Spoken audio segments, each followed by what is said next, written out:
Приветствую, друзья! Похоже, насмотревшись на остальные компании, небезызвестные HSS Sound выпустили свою версию наушников Zero. Да, с 10-мм динамиком внутри и столь же неочевидным характером. О них сегодня и говорим. Поехали! Пришли наушники в небольшой по габаритам коробке с наименованием модели, изображением девочки в стиле аниме и перечнем их технических характеристик, из которых отметим 10-мм динамик с импедансом 32 Ома и чувствительностью 112 дБ. В комплекте находим инструкцию, джинсовый мешочек, 2 пары сеточек на звуковод и 2 набора силиконовых амбушюр, наиболее приемлемыми из которых мне лично показались белые, позже расскажу почему. Кабель, скажем так, на свою цену и представляет из себя прозрачную оплетку со скрученными жилами внутри, сопротивление которых составляет 0,54 Ома. Мне, как видите, попалась версия с гарнитурным блоком.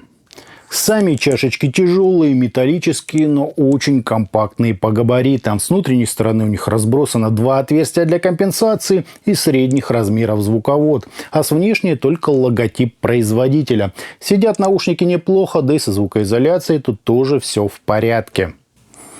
Вот так, друзья, это все и смотрится.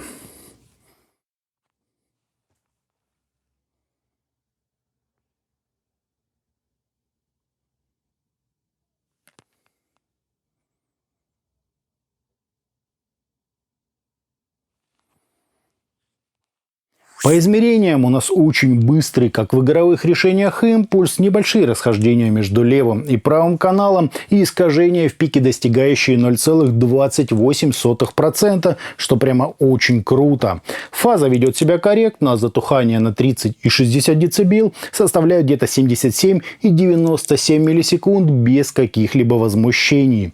По АЧХ же мы имеем подъем низких частот на 3 дБ с правильным заходом на середину. Просто гигантское на фоне баса выделение области разборчивости, пик имитации ушной раковины, еще один пик для усиления резкости звучания, причем самый высокий на графике, и поддержание высоких частот до 17 кГц включительно, после чего верха аккуратненько так угасают. Что сказать, настройка для ценителей яркого и сверхагрессивного звучания. Я лично такое не уважаю. Со сменой амбушюр, как обычно, ничего не меняется.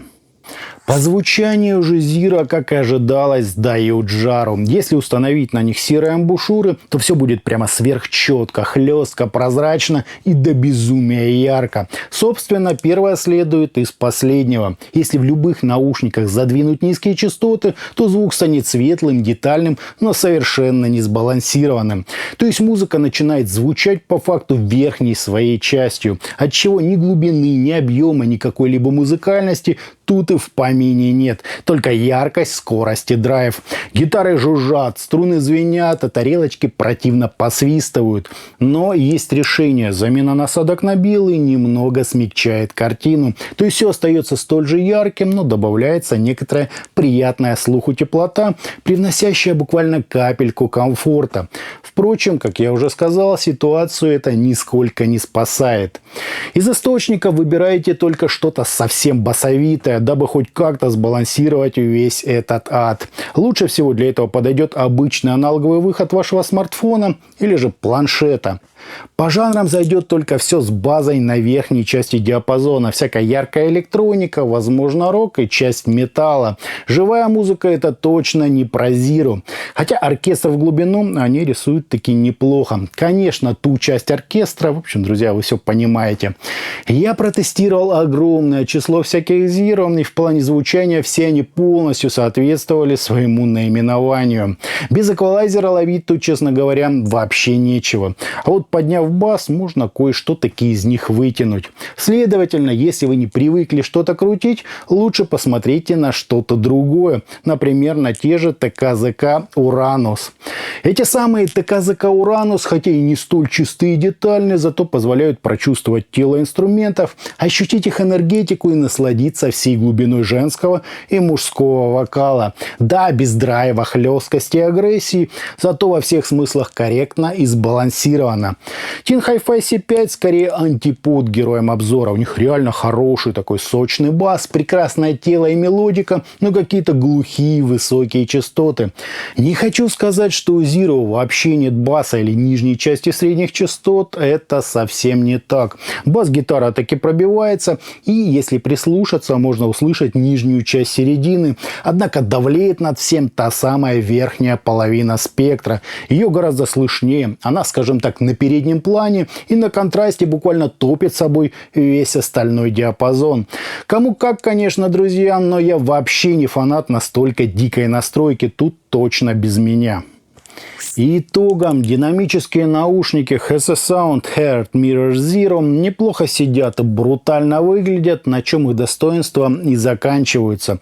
В недостатки же я отнесу прежде всего их настройку, которая буквально перекашивает звук в сторону высоких частот без каких-либо намеков на баланс. Звучит модель очень ярко, хлестко, чисто и детально. Тела у инструментов как такового нет, а бас вообще куда-то задвинут. То есть здесь мы получаем только агрессию и драйв. Без применения эквалайзера я бы данную модель к приобретению не рекомендовал. По факту это обычные бюджетные наушники, из которых попытались хоть что-то выжить при помощи экстремальной настройки. Мне не понравилось. А на этом у меня все. Это были наушники Zero от компании HC Sound. Всем добра, подписывайтесь, жмите лайк и присоединяйтесь ко мне во ВКонтакте и Телеграме. Всем, друзья, добра. Вот уж точно, HC Sound, HC Sound.